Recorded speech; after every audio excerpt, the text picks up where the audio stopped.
আজকে অনেকদিন পর একটি বেবি ড্রেস বানালাম। এই ড্রেসগুলো বানাতে তো আমার অনেক বেশি ভালো লাগে। অনেকেই হয়তোবা এখন আমাকে বলবেন প্রেগনেন্সি অবস্থায় কেন আমি এই কাজগুলো করছি। আসলে এই কাজগুলো এখন আমি একদমই বন্ধ করে দিয়েছি, ড্রেস বানানো বা মেশিনে বসা। কিন্তু আমার কাছের একজন কাস্টমার আমাকে এত বেশি রিকোয়েস্ট করলো, তার রিকোয়েস্টটা না রেখে পারলামই না। তবে যাই বলেন না কেন, ড্রেসটা কিন্তু মাশাআল্লাহ অনেক বেশি সুন্দর হয়েছে। আর পুরোটা ড্রেস কিন্তু আমি নিজে কাস্টমাইজ করে বানিয়েছি। মানে আমার কাস্টমার আমাকে কাপড়গুলো পছন্দ করে দিয়েছিল আর বলেছিল আমি যেন আমার পছন্দ মতো এই ড্রেসটা বানাই। তো যেই কথা সেই কাজ, আমি আমার পছন্দ মতো ডিজাইন করে এই ড্রেসটা বানিয়েছি। ড্রেসটা কিন্তু মাশাআল্লাহ অনেক বেশি সুন্দর হয়েছে। এই ড্রেসটা কিন্তু আমি 1.5 থেকে 2 বছরের বাচ্চার সাইজে বানিয়েছি। আর এই ড্রেস বানাতে যে কাপড়টা ইউজ করা হয়েছে এটাও কিন্তু আমার কাছেই ছিল, কারণ এর আগে যে আমি অনেকগুলো ড্রেস বানাতাম তখন কিন্তু আমার অনেক কাপড় কেনা হতো আর সবগুলো কাপড়ে কিন্তু আমার কাছে আছে। তো আমি ভাবলাম যে আমার কাছে যেহেতু কাপড়ও আছে তার জন্য আমি নিজেই কাপড়গুলো কেটে তারপর ড্রেসটা বানিয়ে নিই, তাহলে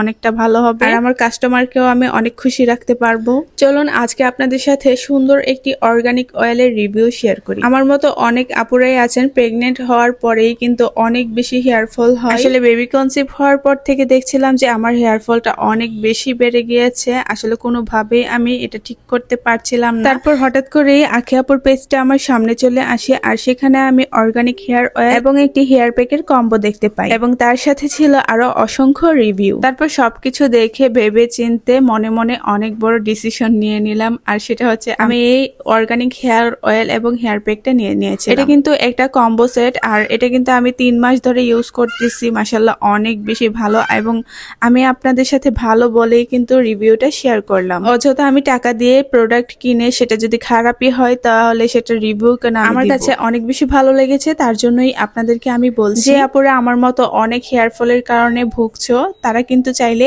এই অর্গানিক হেয়ার কম্বোটা ব্যবহার করে দেখতে পারো। দুপুর হয়ে গিয়েছে তাই মেয়েকে গোসল করিয়ে নিয়ে আসলাম। এখন আপনারা দেখতে পারবেন তার দুষ্টুমিগুলা। এটা আমার প্রতিদিনের কাজ। এখন তো আমি আর আমার মন মতো কোনো কিছুই করতে পারি না। আগে যখন যা ইচ্ছা করতো তখন সেটাই করে ফেলতাম, কিন্তু এখন আর সেটা আমার পক্ষে সম্ভব হয় না। আসলে আমার মনে হয় যাদের বাসায় এরকম ছোট ছোট বেবি আছে তাদের সাথে এরকমটাই হয়ে থাকে। নুরিয়া যখন ছোট ছিল তখন কিন্তু আমি আমার মন মতো যা খুশি তাই করতে পারতাম, কিন্তু এখন আর পারি না। এখন সে সবকিছু নিজে হাতেই দিতে চায়, আমাকে দিতে দেয় না। এটা হয়তোবা আপনারা দেখেই বুঝতে পারছেন, ওকে আমি একটু ভালোভাবে তেলটাও দিতে পারছিলাম না। তারপর সব কাজ কমপ্লিট করে দুপুরে খাওয়া দাওয়া করে আমি বের হয়ে পড়েছিলাম একটি বিশেষ কাজে। আমি কিন্তু কোথাও গেলে একা বের হই না, সাথে আমার শাশুড়ি এবং নুরিয়া ওরা দুইজনেই ছিল আমার সাথে। আসলে আমার মনে হয় একা একা বের হওয়া থেকে সাথে একজনকে নিয়ে যাওয়া অনেকটা ভালো। আপনারা আমার ভিডিও দেখেন কিন্তু লাইক কমেন্ট কিছুই করেন না, আর আপনারা যদি আমার ভিডিও দেখে লাইক কমেন্ট না করেন তাহলে কিন্তু আমি ভিডিও বানাতে একদমই উৎসাহ পাই না। আজকে এখানেই ছোট্ট ব্লগটি শেষ করছি, সবাই ভালো থাকবেন।